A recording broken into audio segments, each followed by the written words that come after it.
Assalomu alaykum. Qadrli muxlislar, bugun men sizlarga un qopidan, bo'shagan un qoplardan sumka tikishni ko'rsatib bermoqchiman. Katta bozor sumkasi. Ko'p kiyimlarni ham solib qo'ysa bo'ladi. Adyol va shunga o'xshagan narsalarni, qishki kiyimlarni solib qo'ysa bo'ladi. Bozorga ishlatsa bo'ladi. Bozorda sotiladigan mollarni taxlab solish uchun juda qulay. Buning uchun bizga 108 ga 60 un qopidan foydalanamiz. Un qopini bo'yi uzunligi 108 santimetr, eniga 60 santimetr. Biz buni gazda pichoqni qizdirib olib, qizigan pichoq bilan kesib olamiz qoplarni. Qoplarni 2 qavat qilib olamiz.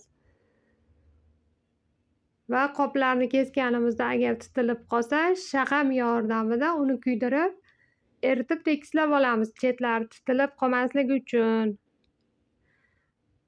Endi buning uchun bizga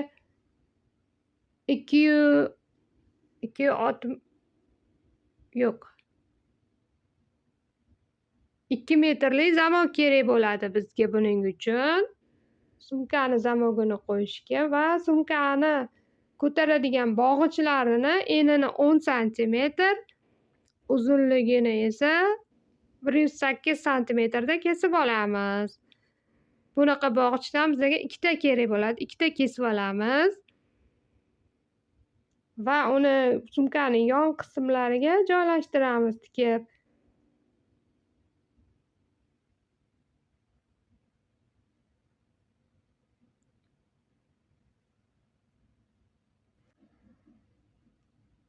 Kanalimizni rivojlanishi uchun podpiska bosing.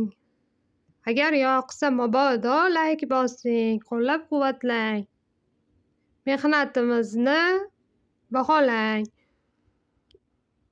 Ketkizgan vaqtimizni baholang va o'zingizni ketkizgan vaqtingizga ham rozi bo'ling.